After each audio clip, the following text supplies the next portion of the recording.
जय हिंद साथियों, मैं आनंद चौहान एक बार फिर से आप सभी का हार्दिक स्वागत करता हूं आपके अपने परिवार टीचिंग विद आनंद चौहान में। आई होप कि दोस्तों आप सभी लोग स्वस्थ होंगे, अच्छे से होंगे और दोस्तों आप कंटिन्यू अपनी पढ़ाई को कर रहे होंगे। तो आज हम दोस्तों येलो बुक की सामान्य ज्ञान में जीएस में दोस्तों हम 70वीं क्लास दोस्तों पढ़ने जा रहे हैं जीके की, जिसमें दोस्तों आप लोगों का साइंस भी स्टार्ट कर दिया है। अब तक दोस्तों हमारी साइंस की लगभग 2 क्लासें हो चुकी हैं, 2 से 3 क्लासें हो चुकी हैं। वो सारी क्लासें दोस्तों हमारी प्लेलिस्ट में पड़ी हुई हैं। यदि आपने उन पिछली क्लासों को नहीं देखा है तो दोस्तों एक बार उन पिछली क्लासों को ज़रूर देखिएगा। तो आज दोस्तों भौतिक विज्ञान को हम दोस्तों निरंतर दोस्तों आगे की ओर लेते जा रहे हैं, निरंतर दोस्तों पेज बाई पेज कंप्लीट करते जा रहे हैं। तो चलिए दोस्तों आज 70वीं क्लास में हम प्रवेश करते हैं। आज भी हम दोस्तों बहुत ही शानदार तरीके से और बहुत ही दोस्तों सरल तरीके से दोस्तों इस साइंस को दोस्तों हम पढ़ने वाले हैं। तो एक बार सभी प्यार दोस्त जल्दी से जुड़ जाइएगा लाइव।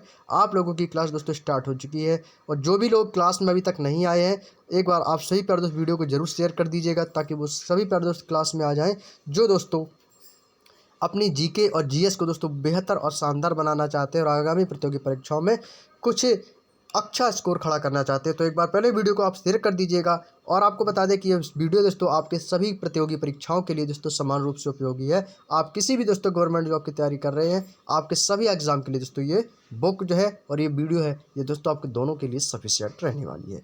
तो चलिए दोस्तों वीडियो को जरूर शेयर कर दीजिएगा। चलिए दोस्तों बिना देरी के हम क्लास को स्टार्ट करते हैं, बात करते हैं दोस्तों अपने टॉपिक पर। यदि दोस्तों हम पिछली क्लास की बात करें तो पिछली क्लास में दोस्तों हमने जल के असामान्य प्रसार तक यहाँ तक हमने दोस्तों आप लोगों से चर्चा कर ली थी और पिछली क्लास को भी दोस्तों यहीं से स्टॉप कर दिया था। तो आज दोस्तों ये पुनः दोस्तों आपकी क्लास वहीं से उसी हेडिंग से दोस्तों स्टार्ट हो रही है। जैसा कि हम जानते हैं कि निरंतर हम पेज बाई पेज कंप्लीट करते जाते हैं। तो आज हम क्या पढ़ने वाले हैं, जल के असामान्य प्रसार के बारे में।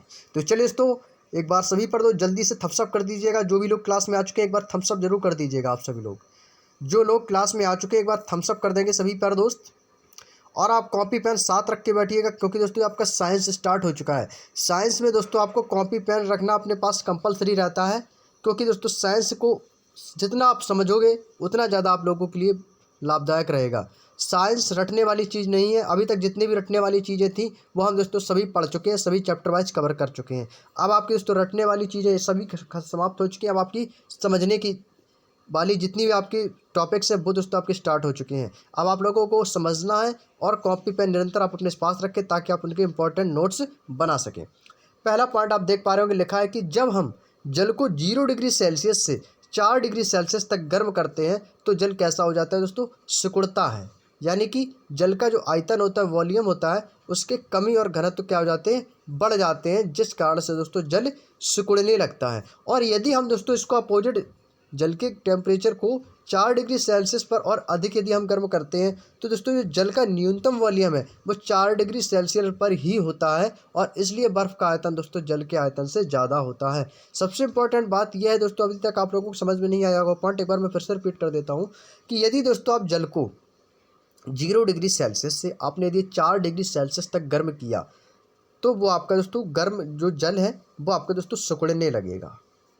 यानी कि उसकी जो कमी है जल के आयतन और घनत्व का जो आयतन है वो क्या हो जाएगा दोस्तों, बढ़ जाएगा। जल का जो आयतन है क्या हो जाएगा, बढ़ जाएगा, जिससे क्या हो जाएगा, जल सिकुड़ जाएगा। और यदि हम अभी तक हम क्या कर रहे थे, 0 डिग्री सेल्सियस से 4 डिग्री सेल्सियस तक गर्म किया। यदि हम 0 को छोड़ के 4 डिग्री सेल्सियस से और थोड़ा अबव ले जाए और ऊपर ले जाए, यानी अधिकतम हम गर्म करते हैं तो दोस्तों क्या हो जाएगा, जल का आयतन उतना ही रहेगा 4 डिग्री सेल्सियस। क्योंकि जल का न्यूनतम आयतन कितना होता है और जल का घनत्व कितना होता है तो दोस्तों 4 डिग्री सेल्सियस तक ही होता है, ये हमेशा याद रखिए। यानी दोस्तों मेरे कहने का मतलब ये है, आपको सिर्फ यही समझाना था कि 4 डिग्री सेल्सियस तक ही हम जल को गर्म कर सकते हैं और उसका न्यूनतम जो आयतन है वो 4 डिग्री सेल्सियस पर ही होता है, जिस कारण से दोस्तों बर्फ़ का आयतन जल के आयतन से ज़्यादा होता है। समझ गए ना। यानी कि दोस्तों यदि आपसे घनत्व अधिकतम पूछे या दोस्तों आयतन न्यूनतम पूछे, आपका जवाब सिर्फ और सिर्फ 4 डिग्री सेल्सियस ही देना है। याद रखिएगा, कभी भी दोस्तों कंफ्यूज नहीं होना है। बस यही दोस्तों आप लोगों को पॉइंट मुझे समझाना था। उम्मीद है दोस्तों आप समझ में आ चुका होगा। यदि डाउट हो तो कमेंट बॉक्स में ज़रूर पूछिएगा। अगला पॉइंट है कि -40 डिग्री सेल्सियस ताप पर एवं फ़ारेनहाइट दोनों पैमानों पर समान पाठ्यांक होगा। यदि दोस्तों -40 डिग्री तापमान पर सेल्सियस और फ़ारेनहाइट, कौन सा दोस्तों, सेल्सियस और फ़ारेनहाइट, यदि दोनों पैमानों पर इसका जो आयतन पाठ्यांक है, क्रमांक है, आयतन है, वो कैसा रहेगा दोस्तों, समान रहेगा, बराबर रहेगा। समझ गए रहे। माइनस यदि हम 40 डिग्री सेल्सियस तापमान में, यदि सेल्सियस में चाहे कन्वर्ट करें चाहे फॉरेनहाइट में, दोनों पैमानों पर यदि हम इसको दोस्तों देखते हैं तो इनका दोस्तों जो पाठ्यांक है दोस्तों कैसा रहता है, समान रहता है। अगला है केल्विन पैमाने पर। केल्विन पैमाने पर तापमान में दोस्तों 273 घटाने पर हमें सेल्सियस पैमाने पर तापमान मिलता है। और आप सभी जानते हैं, आप लोगों ने 10th और 9th 10th 12th क्लास में तो कई बार पढ़ा होगा केल्विन पैमाने के बारे में कि केल्विन कितना होता है, 273 केल्विन। यानी कि दोस्तों 273 जो केल्विन है दोस्तों आपका, इसमें से दोस्तों यदि 273 यानी कि केल्विन पैमाने पर 310 केल्विन पैमाना होता है आपका 310 के, यदि हम 310 के में से 273 यदि हम दोस्तों घटाने पर हमें क्या प्राप्त होता है, सेल्सियस पैमाना प्राप्त होता है। इसी प्रकार यदि सेल्सियस पैमाने पर तापमान में 273 हम जोड़ देते हैं तो हमें केल्विन का तापमान मिल जाता है। जैसे कि एक स्वस्थ मनुष्य के शरीर का तापमान जैसे मान लेते हैं दोस्तों 37 डिग्री सेल्सियस होता है। आप सभी लोग जानते हैं, बिल्कुल क्लियर बात है कि एक स्वस्थ मनुष्य शरीर की तरफ तापमान कितना होता है दोस्तों, 37 डिग्री सेल्सियस होता है। याद रखिएगा, इंपॉर्टेंट पॉइंट है दोस्तों, आ चुका है एग्जाम में, इंपॉर्टेंट जरूर लगा लीजिएगा। 37 डिग्री सेल्सियस होता है। यदि उसे केल्विन पैमाने पर देखा जाए तो हम क्या करते हैं दोस्तों, 273 जोड़ देते हैं। जोड़ने पर हमें क्या मिलता है, 310 केल्विन मिलता है। और फॉरेनहाइट पर यही दोस्तों 98, फॉरेनहाइट की बात दोस्तों बाद में करते हैं, पहले आप समझिएगा केल्विन को। अभी हमने क्या पढ़ा था दोस्तों केल्विन पैमाने में कि यदि हम 273 यदि घटा देते हैं तो हमें दोस्तों सेल्सियस पैमाना प्राप्त हो जाता है, यानी सेल्सियस में तापमान मिल जाता है। और यदि हम सेल्सियस पैमाने में 273 जो घटाया था, यदि हम उस 273 को ना घटाकर उसमें 273 जोड़ देते हैं तो हमें दोस्तों केल्विन पैमाना प्राप्त हो जाता है, यानी केल्विन में तापमान प्राप्त हो जाता है। जैसे कि आपका मनुष्य का जो नॉर्मल टेम्परेचर होता है वो 37 डिग्री सेल्सियस होता है। यदि इसको हम केल्विन में देखें तो हम इस 37 में 273 को क्या कर देंगे, जोड़ देंगे, जिससे हमें केल्विन में तापमान मिल जाएगा। किस में मिलेगा, केल्विन में तापमान मिल जाएगा। और यदि हम इसी 37 में 273 यदि घटाते हैं तो हमें दोस्तों सेल्सियस पैमाना प्राप्त हो जाता है, 37 डिग्री सेल्सियस प्राप्त हो जाता है। अब जो केल्विन में आया ना, केल्विन पैमाने में घटाएंगे किसको, ये भी याद रखें, केल्विन पैमाने पर घटाएंगे। यानी कि अभी ये 310 को 273 से यदि माइनस करते हैं तो हमें किस में प्राप्त होगा, सेल्सियस में। 10 में से 3 जाएगा, कितना बचेगा, 7। 9 में से यहाँ पर कितना बचेगा दोस्तों आपका, यहाँ पर से आपका 310 है, 10 में से मान लो 3 का आपका कितना बचा यहाँ पे दोस्तों, 7 बचा। 7 बचा कि नहीं बचा, अब यहाँ का बचा 0। अब यहाँ पे कितना बचेगा आपका 10, और 10 में से 7 गया कितना बचेगा, 3। यानी कि दोस्तों 37, कितना बचा दोस्तों, 37 डिग्री सेल्सियस बचेगा आपका। यानी कि इसमें 310 जो आपका आया ये आपका केल्विन में था। यदि केल्विन हम 273 को माइनस करते हैं तो डिग्री सेल्सियस प्राप्त होता है, 273 ऐड करते हैं तो आपका 200 वो केल्विन प्राप्त होता है, 310। और फॉरेनहाइट की बात करते हैं तो फॉरेनहाइट में तापमान 98.4 डिग्री फॉरेनहाइट के बराबर मनुष्य का शारीरिक तापमान होता है। क्लियर। चलिए अगला है, एक ही वस्तु में एक स्थान से दूसरे स्थान पर जाना ऊष्मा स्थानांतरण कहलाता है। ऊष्मा स्थानांतरण क्या होता है सुनिएगा, ऊष्मा स्थानांतरण होता है ऊष्मा का स्थानांतर। स्थानांतर में देखेंगे यानी स्थान में अंतर, यानी जिसका स्थान परिवर्तित हुआ हो। तो सीधी सी बात है कि एक कोई वस्तु है, उसको यदि हम दोस्तों एक स्थान पर किसी न किसी स्थान पर तो वो रखी ही है, यदि हम उसको एक स्थान से किसी दूसरे स्थान पर रख देते हैं तो उसका क्या हो जाता है, स्थान में क्या होता है, परिवर्तन होता है, उसके स्थान में अंतर आता है कि नहीं आता है। तो जो उसके स्थान में जो अंतर आता है ना, तो उसी को हम क्या बोलते हैं, ऊष्मा का स्थानांतरण। कोई ऊष्मा है, कोई वस्तु है, कोई पदार्थ है, उसको एक स्थान से दूसरे स्थान पर ले गई, उसको क्या हुआ, उसके स्थान में परिवर्तन हुआ, अंतर हुआ, और उसी अंतर को हम बोलते हैं ऊष्मा का स्थानांतरण हुआ है, ऊष्मा स्थानांतरण कहते हैं। और ऊष्मा स्थानांतरण की दोस्तों कितनी विधियाँ होती है, इसकी दोस्तों कुल 3 विधियाँ होती हैं। कौन सी, चालन होती है, संवहन होती है, और दोस्तों विकिरण।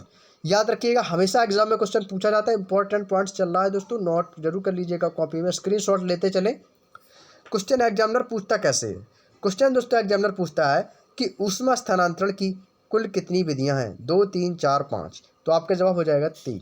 और कभी एग्जामिनर इतना चालाक होता है कि आपको कन्फ्यूज करने के लिए क्वेश्चन इस प्रकार से पूछता है कि ऊष्मा स्थानांतरण, ऊष्मा, या ऐसे भी पूछ सकता है कि चालन ऊष्मा स्थानांतरण की मुख्य विधि है या नहीं, है या नहीं। समझ रहे हो, आपको दोस्तों हाँ या ना में भी जवाब देना होता है कि विकिरण ऊष्मा स्थानांतरण की मुख्य विधि में सम्मिलित है या नहीं। तो आपको दोस्तों ये तीनों ऑप्शन प्रश्नों में भी दे सकता है, इसलिए आप दोस्तों ये तीनों याद रखें कि ये तीनों विधियां आपकी ऊष्मा स्थानांतरण की ही हैं, चालन विधि, संवहन विधि और विकिरण विधि। अगला आता है चालन। ऊष्मा संचरण की ऐसी विधि जिसमें दोस्तों पदार्थ का अणु बिना स्थान परिवर्तित किए ऊष्मा एक स्थान से दूसरे स्थानांतर पर स्थानांतरित हो जाती है या स्थानांतरित कर देता है, उसको हम दोस्तों कंडक्शन यानी दोस्तों चालन कहते हैं। चालन को इंग्लिश में बोलते हैं दोस्तों कंडक्शन। यानी कि दोस्तों ऊष्मा संचरण की एक ऐसी विधि जिसमें दोस्तों पदार्थ का जो अणु होता है वो बिना स्थान परिवर्तित किए एक स्थान से दूसरे स्थान पर पहुंच जाता है। स्थान उसका वहीं रहता है और फिर भी वह दोस्तों एक स्थान से दूसरे स्थान पर पहुंच जाता है, तो उसको हम दोस्तों क्या कहते हैं? चालन कहते हैं। यानी कि बिना स्थान परिवर्तित किए भी दोस्तों दूसरे स्थान पर चला जाए, उसको हम दोस्तों चालन कहते हैं। अगला पॉइंट है दोस्तों, ठोस में ऊष्मा का संचरण चालन विधि द्वारा ही होता है। यह पॉइंट जरूर नोट कर लीजिएगा। पूछा जाता है कि ठोसों में ऊष्मा का संचरण किस प्रकार होता है या दोस्तों किस विधि द्वारा होता है। ये दोस्तों आपके इंटर की क्लास यानी कि दोस्तों 12th क्लास में का ये क्वेश्चन है दोस्तों। 12th क्लास में भी दोस्तों ये क्वेश्चन पूछा जाता है एग्जाम में, और अब तक के सभी कॉम्पिटिटिव एग्जामों में भी आ चुका है। यानी कि दोस्तों ये आपके 10+2 की फिजिक्स चल रही है, जो आपने दोस्तों अभी तक पिछली 10वीं और 12वीं कक्षाओं में पढ़कर आए हैं। ये आपका दोस्तों सेम पॉइंट सेम चैप्टर है। यदि आप लोगों ने अभी जिन लोगों ने इंटर की है और आप लोग अभी से दोस्तों कॉम्पिटिटिव एग्जाम की तैयारी कर रहे हैं, तो आगे चलकर दोस्तों आप बहुत कुछ कर सकते हो, बहुत बड़ा एग्जाम क्रैक कर सकते हो। बस आपको करना है कि कंटिन्यू मेहनत करनी होती है। यदि आप जीके और जीएस को अभी से अपना मजबूत करके चलोगे तो आपको दोस्तों आगे परेशानी नहीं होगी। तो याद रखिएगा, एग्जामिनर हमेशा सेम क्वेश्चन ऐसे ही पूछता है कि ठोस में ऊष्मा का संचरण किस विधि द्वारा होता है। तो आपको ऑप्शन दे देगा संवहन विधि द्वारा, चालन विधि द्वारा, विकिरण विधि द्वारा, या इनमें से कोई नहीं। तो आपका जवाब हो जाएगा दोस्तों चालन विधि द्वारा। डैश करके लिखेंगे, और यदि आप क्वेश्चन बना के लिखते हैं तो बहुत अच्छी बात है। किससे? कि उस ठोस में ऊष्मा का संचरण किस विधि द्वारा होता है। यदि आप ऐसे प्रश्न बना के लिख रहे हैं तो बहुत अच्छी बात है, और उसी के सामने डैश करके लिख दीजिएगा चालन विधि द्वारा। क्लियर? चलिए अगले पॉइंट पे चलते हैं दोस्तों। अगला पॉइंट है, जब हम धातु की छड़ के एक सिरे को हाथ में पकड़कर और दूसरे सिरे को आग में रखते हैं तो दोस्तों कुछ देर बाद दोस्तों छड़ का दूसरा सिरा चालन के कारण गर्म हो जाता है। आप लोगों ने दोस्तों ये एक्सपेरिमेंट जो है दोस्तों आप लोगों ने घर पर भी किया होगा। अक्सर दोस्तों ये सभी के साथ होता है कि जब हम भी कोई दोस्तों एक छड़ लिए रहते हैं, कोई चाहे लोहे की हो किसी भी धातु की हो, उसको दोस्तों हम आग पर रखते हैं, आग पे गर्म करते हैं उसको। आग में उसका एक सिरा अपने हाथ में पकड़ते हैं और एक सिरा दोस्तों आग में रखते हैं। तो हम देखते हैं दोस्तों कि जैसे ही आग का जो हमने सिरा रखा है आग में, वो गर्म होने लगेगा क्योंकि उसका तो सिरा आग में है। और दोस्तों कुछ देर बाद चलता है कि धीरे धीरे जहाँ पर हम दोस्तों हाथ पकड़े रहते हैं, हाथ जो है अपना दूसरे सिरे को जो हाथ में पकड़े रहते हैं, वो भी दोस्तों आपका गर्म होने लगता है। ऐसा क्यों होता है? किस कारण से गर्म होने लगता है? तो वही दोस्तों इसमें पॉइंट बताया गया है कि जब भी हम किसी धातु की छड़ को एक सिरे को अपने हाथ में पकड़कर और दूसरे सिरे को आग में रखते हैं तो कुछ देर बाद देखते हैं कि दूसरा सिरा भी दोस्तों गर्म हो जाता है। वो किसके कारण होता है? ये दोस्तों चालन के कारण होता है। चालन विधि के द्वारा ही दोस्तों यह क्या हो जाता है? गर्म हो जाता है। इसीलिए हम देखते हैं दोस्तों, चाहे वो आपका कोई भी लोहे का पदार्थ हो तो उसमें दोस्तों एक लकड़ी का हत्था लगा रहता है। किस कारण से? कि जब भी दोस्तों आप इसको आग में इस्तेमाल करें ताकि आपका जो हाथ है दूसरे सिरे में जो उसको हाथ को पकड़ते हैं वो आपके दोस्तों गर्म ना हो। तो इस कारण दोस्तों उसमें जो है लकड़ी का हत्था लगाते हैं। क्लियर? यहाँ तक की बातें आप लोगों को कन्फर्म समझ में आ चुकी होंगी। चलिए अगले पॉइंट पे चलते हैं दोस्तों। अगला पॉइंट है आपका दोस्तों, जिन घरों में छत कंक्रीट की बनी होती है, जिन घरों में पहले दोस्तों क्या होता था, कंक्रीट की भी छतें बनती थी। पहले दोस्तों जिन घरों में कंक्रीट की छत बनी होती थी वे गर्मियों में अधिक गर्म हो जाती थी, क्योंकि दोस्तों कंक्रीट क्या है? ऊष्मा का अच्छा चालक होता है। यानी कि दोस्तों ऊष्मा जो होती है, उमस होती है जो, उसका अच्छा चालक होती है, जिस कारण दोस्तों घरों में जो छत कंक्रीट की बनी होती हैं वो दोस्तों अधिक गर्म होती हैं और गर्मियों में दोस्तों वो बहुत गर्माहट पैदा करती है। यदि हम धातुओं में बात करते हैं, जैसे आपका तांबा हुआ, लोहा हुआ और भी दोस्तों आपकी धातुएं हुई, ये सभी दोस्तों ऊष्मा की क्या है दोस्तों, सुचालक हैं। क्या है दोस्तों, ऊष्मा की सुचालक होती हैं। एग्जाम में पूछता है कि धातुएं ऊष्मा की होती हैं, सुचालक होती हैं या दोस्तों कुचालक होती हैं, तो हमेशा याद रखिए धातुएं हमेशा ऊष्मा की सुचालक होती हैं। क्या होती हैं दोस्तों, सुचालक होती हैं। याद रखिएगा, इंपॉर्टेंट पॉइंट है ये, छोटे छोटे पॉइंट आपको एग्जाम में दोस्तों कन्फ्यूज बहुत करते हैं, इसलिए दोस्तों कन्फ्यूजन ना हो तो इनको अपनी कॉपी में नोट्स जरूर बना लें, स्क्रीनशॉट ले लें, वीडियो के लास्ट में भी नोट्स बना सकते हैं। अगला है, कहते हैं आपने देखो अक्सर दोस्तों एग्जाम में देखा होगा कि सर्दियों में हम ऊनी वस्त्र हमें क्या रखते हैं, गर्म रखते हैं। सर्दियों में हम ऊनी वस्त्र क्यों पहनते हैं, क्योंकि दोस्तों सर्दियों में ऊनी वस्त्र हमें गर्म रखते हैं, जो ऊष्मा के कुचालक होने के कारण वातावरण में जो ठंडक शरीर तक पहुँचने नहीं देते हैं।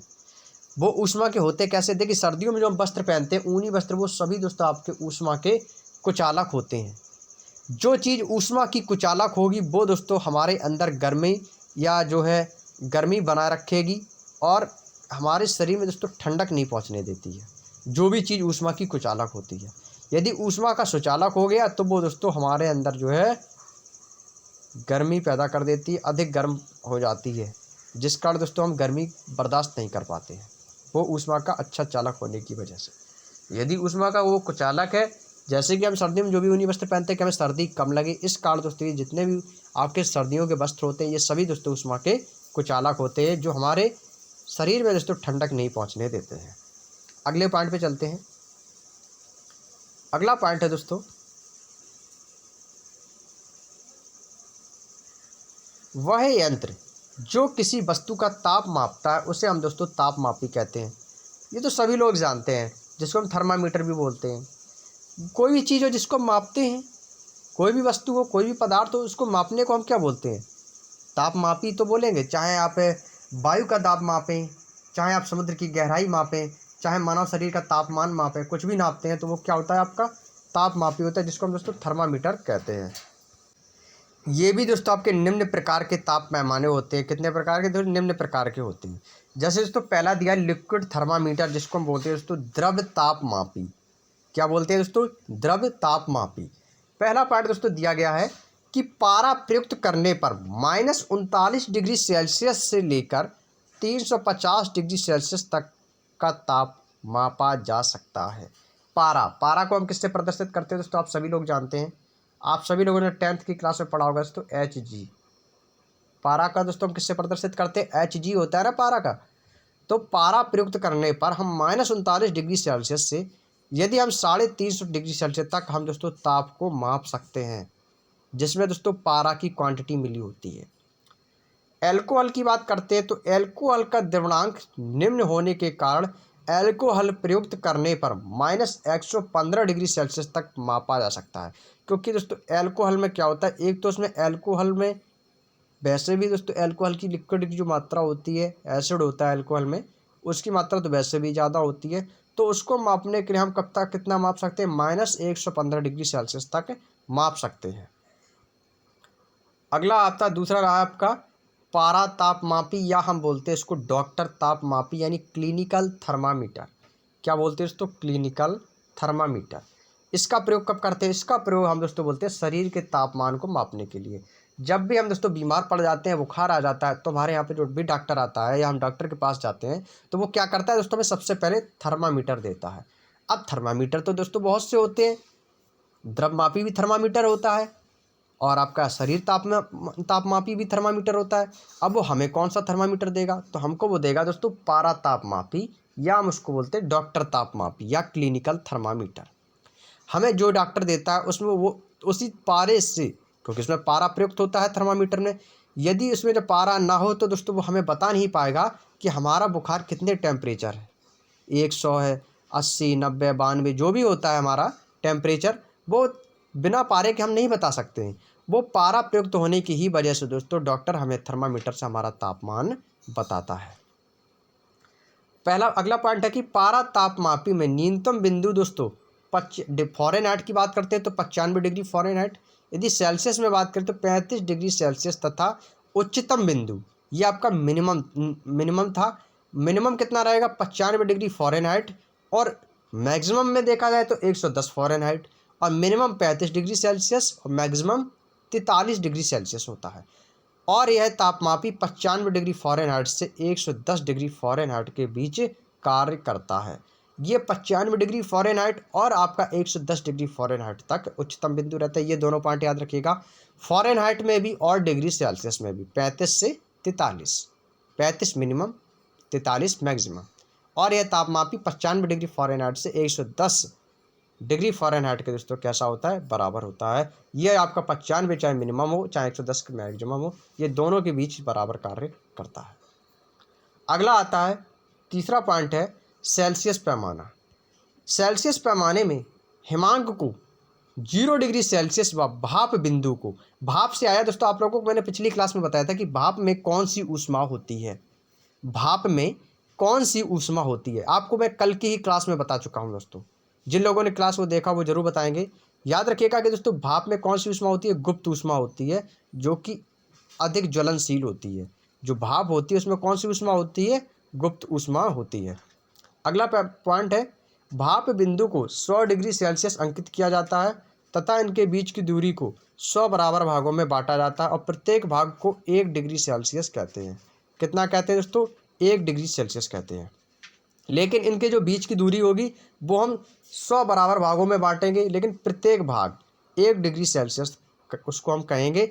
यानी कि जैसे 100 है उसको हमने बराबर भागों में बांटा, तो दोस्तों वो क्या, जो आपका उसका एक भाग होगा, सिंगल एक भाग होगा, वो आपका 1 डिग्री सेल्सियस के बराबर होगा। क्लियर। अगला है दोस्तों केल्विन पैमाना। यदि हम केल्विन पैमाने की बात करते हैं तो केल्विन पैमाने में दोस्तों हिमांक 273 केल्विन होता है और भाप बिंदु देखा जाए तो वो 373 केल्विन होता है। जो आपका पैमाना होता है केल्विन में वो 273 केल्विन होता है, लेकिन भाप बिंदु पर यह कितना होता है, 373 केल्विन हो जाता है, क्योंकि यह कितना बढ़ जाता है, 100 डिग्री सेल्सियस बढ़ जाता है। स्थिर आयतन, क्योंकि इसमें हम क्या करें, 100 प्लस कर देंगे तो कितना पहुंचे जाएगा, 373। तो 373 जब बढ़ेगा तो क्या हो जाएगा, केल्विन पैमाना निकल के आता है। स्थिर आयतन गैस तापमापी, पांचवा पॉइंट, यह क्या होता है दोस्तों, इसमें दोस्तों हाइड्रोजन गैस तापमानी से -200 डिग्री सेल्सियस से +500 डिग्री सेल्सियस तक का ताप मापा जाता है। हाइड्रोजन गैस तापमापी होता है दोस्तों, वो -200 डिग्री सेल्सियस से आपका +500 डिग्री सेल्सियस तक हम उसको माप सकते हैं, जिसको हम स्थिर आयतन गैस तापमापी कहते हैं। और यदि -200 डिग्री सेल्सियस से नीचे या -200 डिग्री सेल्सियस तक के तापमाप को यदि मापते हैं तो उसके लिए तो हाइड्रोजन के स्थान पर हम हीलियम गैस का प्रयोग करेंगे। यानी कि इससे ये स्पष्ट होता है कि यदि हम हाइड्रोजन गैस तापमापी का जो प्रयोग कर रहे हैं वो हम कब कर सकते हैं कि -200 डिग्री सेल्सियस से हमने स्टार्ट किया, 500 प्लस डिग्री तक हम लेके चले गए, तब तो आपका हाइड्रोजन गैस तापमापी सही है, तापमान बता देगा। यदि आपका -200 डिग्री सेल्सियस से डाउन रह गया या -200 डिग्री सेल्सियस रह गया तो आपको दोस्तों हाइड्रोजन के स्थान पर हीलियम गैस तापमापी का प्रयोग करना होगा। क्लियर। याद रखिएगा, छोटे छोटे महत्वपूर्ण बिंदु हैं जो आपके एग्जाम में दोस्तों यहाँ से क्वेश्चन बन सकते हैं। अगला है, छठवां है दोस्तों फ़ारेनहाइट पैमाना। फ़ारेनहाइट पैमाने में हिमांक दोस्तों आपका 32 डिग्री फ़ारेनहाइट पर तथा भाप बिंदु, जिसको स्टीम पॉइंट बोलते हैं, वो 212 डिग्री फ़ारेनहाइट पर निर्धारित किया जाता है। फ़ारेनहाइट पैमाने में दोस्तों जो हिमांक होता है आपका वो 32 डिग्री फ़ारेनहाइट पर रहता है और जो भाप बिंदु रहता है वो 212 डिग्री। याद रखिएगा, हिमांक याद रखना है आपको फ़ारेनहाइट में, और भाप बिंदु, हिमांक रहेगा आपका दोस्तों 32 डिग्री फ़ारेनहाइट और भाप बिंदु रहेगा 212 डिग्री फ़ारेनहाइट। स्क्रीनशॉट जरूर ले लेना आप लोग। अगला है, हिमांक 32 डिग्री फ़ारेनहाइट तथा भाप बिंदु 212 डिग्री फ़ारेनहाइट के बीच की दूरी को 180 बराबर भागों में बांटा गया है और प्रत्येक भाग को 1 डिग्री फ़ारेनहाइट या 1 डिग्री फ़ारेनहाइट कह सकते हैं, क्योंकि दोस्तों हिमांक पहले आपको कितना बताया था, 32 डिग्री फ़ारेनहाइट और भाप बिंदु 212 डिग्री फ़ारेनहाइट। तो 212 की जो बीच की दूरी है वो आपके 180 बराबर भागों में बढ़ती है और प्रत्येक भाग को आपको 1 डिग्री फ़ारेनहाइट कहा जाता है। जिसका एक भाग बटेगा वो आपका 1 डिग्री फ़ारेनहाइट कहलाएगा। अगला है कि दूध की शुद्धता किस दुग्धमापी से मापते हैं, लैक्टोमीटर। दुग्धमापी से मापते हैं, लैक्टोमीटर जो हमें दूध की शुद्धता बताता है। ये तो आप लोगों को पता ही होगा, दही में कौन सा अम्ल होता है, लैक्टिक अम्ल होता है। बस लैक्टो आपका सभी जिसमें भी आ जाए लैक्टो समझ लो आपका दूध से ही संबंधित है। दूध मापी यंत्र लैक्टोमीटर, और दही में कौन सा वायरस वो होता है, बैक्टीरिया, वो भी आपका लैक्टोबैक्टीरिया ही होता है। दही में भी क्या होता है, यदि माइक्रोस्कोप से देखते हैं तो दही में दोस्तों बहुत सारे हमें बैक्टीरियाज मिलते हैं। तो दही में अम्ल भी कौन सा होता है, लैक्टिक अम्ल होता है। अगला है दोस्तों, सामान्य जल की अपेक्षा समुद्री जल का घनत्व अधिक होता है, इसलिए उसमें तैरना आसान होता है। एग्जाम में दोस्तों क्वेश्चन पहले बनते थे आपके 10th और 12th में कि कारण बताइए कब और कैसे, कि सामान्य जल की अपेक्षा जल में तैरना है, जल का घनत्व अधिक होता है, कैसे होता है। तो यही दोस्तों आपसे इसमें पॉइंट बना के एक पॉइंट दिया गया है कि सामान्य जल की अपेक्षा समुद्र में हम दोस्तों आसानी से तैर सकते हैं, क्योंकि दोस्तों जल का घनत्व कैसा होता है, अधिक होता है। एग्जाम में हमेशा क्वेश्चन पूछता है एग्जामिनर कि सामान्य जल की अपेक्षा समुद्र में तैरना आसान होता है, क्यों। तो आपका दोस्तों सवाल का जवाब देना है कि समुद्री जल का घनत्व अधिक होता है, किसकी अपेक्षा, सामान्य जल की अपेक्षा। समुद्र में इस कारण दोस्तों हम आसानी से तैर सकते हैं। अगला है, किसी बर्तन में पानी भरा है और बर्फ उस पर तैर रही है। जब बर्फ पूरी तरह पिघल जाएगी तो पात्र में पानी का तल बढ़ता है या दोस्तों नहीं बढ़ता है, या समान रहता है, या इनमें से कुछ नहीं। ये क्वेश्चन बहुत ज़्यादा इंपॉर्टेंट है, आपके सभी एग्जामों में पूछा जा चुका है। और कभी कभी एग्जामिनर हमसे ये क्वेश्चन दोस्तों इंटरव्यू में भी पूछता है, क्योंकि ये दोस्तों आपका इंटरव्यू वाला क्वेश्चन भी है कि किसी बर्तन में मान लेते हैं कि गिलास है, उसमें पानी भरा हुआ है और उसमें हमने एक बर्फ़ का टुकड़ा डाला और पानी फैला भी नहीं और बर्फ़ का टुकड़ा दोस्तों वो तैर रहा है। जब हम बर्फ़ के पानी में बर्फ़ के टुकड़े को डालेंगे तो सीधी सी बात है कि बर्फ़ तेज़ी से पिघलेगी। जब बर्फ़ पिघलेगी तो ये बताएगी जो पानी में जो पात्र है वो पानी का तल है वो बढ़ेगा कि बराबर रहेगा कि वह समान रहेगा, कैसा रहेगा बताइए। क्यों भाई दोस्तों, हम जब भी किसी बर्तन में यदि हम पानी पड़ा उसमें बर्फ़ के टुकड़े डालते हैं तो दोस्तों जब बर्फ़ पिघलती है तो उस पात्र में दोस्तों पानी का तल बढ़ता नहीं है, वो कैसा रहता है, जैसा आपका पहला था वह उतना ही समान रहता है। कैसा रहता है, समान रहता है। और जब बर्फ़ का टुकड़ा समुद्र के पानी में तैरता है तो उसका दोस्तों आयतन का 1/10 भाग पानी के ऊपर रहता है और बाकी का नीचे रहता है। याद रखिएगा, जब भी बर्फ़ का टुकड़ा हम समुद्र तल में रखते हैं, कोई बड़ा सा टुकड़ा ले लेते हैं तो उसके आयतन जब भी हम दोस्तों बर्फ़ का टुकड़ा समुद्र के पानी में रखते हैं तो वो कैसा करेगा, तैरेगा। तो जब वो तैरेगा जिसका ऊपरी भाग होगा वो दोस्तों आपका 1/10 भाग पानी के ऊपरी सतह पर रहता है। क्लियर।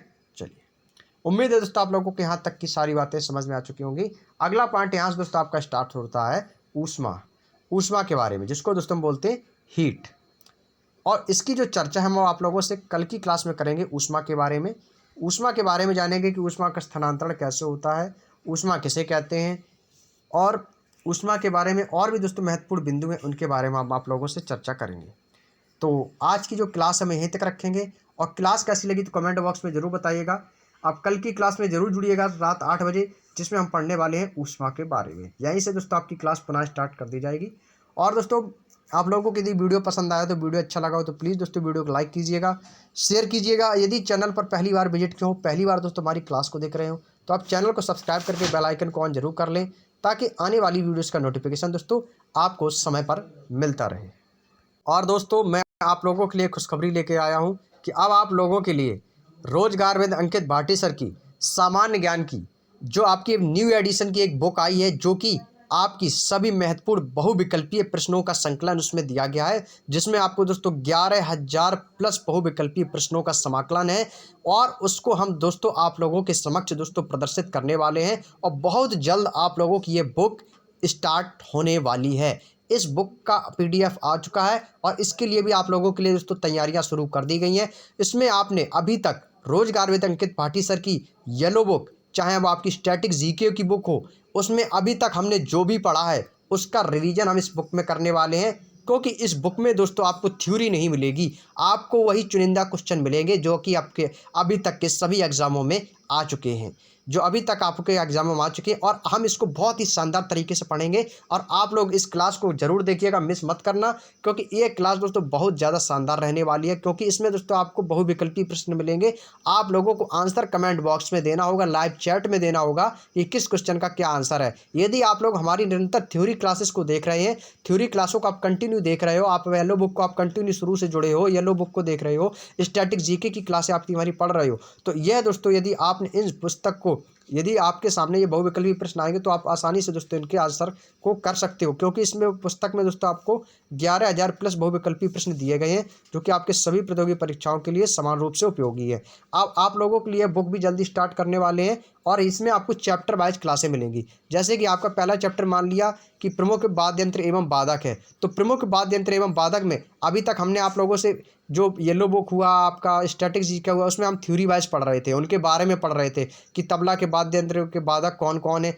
इनके सभी के बारे में। लेकिन अब उसमें आपके बहुविकल्पी प्रश्न आएंगे, वही आएंगे जो आपके अभी तक के एसएससी के सभी एग्जामों में आ चुके हैं, और भी अन्य प्रतियोगी परीक्षाओं में वो आपके क्वेश्चन आ चुके हैं, और वो भी हम चैप्टर वाइज पढ़ेंगे। वाद्य यंत्र उठा लिया, आपका साइंस का भी इसमें मिल जाएगा। इसमें आपको सबसे अच्छी बात है, इसमें स्टैटिक जीके भी आई है, और आपका विविध तो है ही कंपलसरी, और आपका इसमें दोस्तों कंप्यूटर भी ऐड कर दिया गया है। आपको दोस्तों इसमें एक नया पढ़ने को मिलेगा, कंप्यूटर।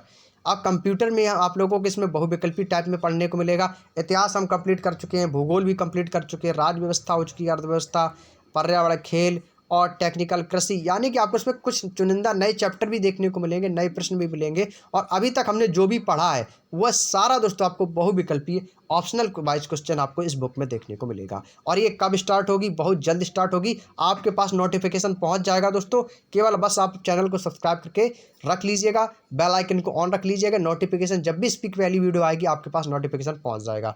तो बस आप लोग अपना प्यार और सपोर्ट देते रहे, केवल आप वीडियो को शेयर कर दीजिएगा, ज़्यादा से ज़्यादा लोगों को जोड़िएगा, ज़्यादा से ज़्यादा आप लोग इस चैनल को सब्सक्राइब कीजिएगा। वैसे ही आप लोग ज़्यादा से ज़्यादा जब जुड़ोगे तो उस क्लास को दोस्तों पढ़ने में आनंद और ज़्यादा आएगा। तो चलिए दोस्तों, आज की क्लास को यहीं तक रखेंगे, और आप लोगों के लिए बुक जल्दी स्टार्ट करने वाले हैं। तो आपकी दोस्तों तीनों बुक चलेंगी, येलो बुक चलेगी, स्टैटिक जीके भी चलेगी, और इस सामान्य ज्ञान की बहुविकल्पी प्रश्नों की संकलन ये भी आपका चलता रहेगा। तो चलिए दोस्तों, मिलते हैं नेक्स्ट वीडियो में, तब तक के लिए आप सभी प्यारे दोस्तों का बहुत बहुत धन्यवाद।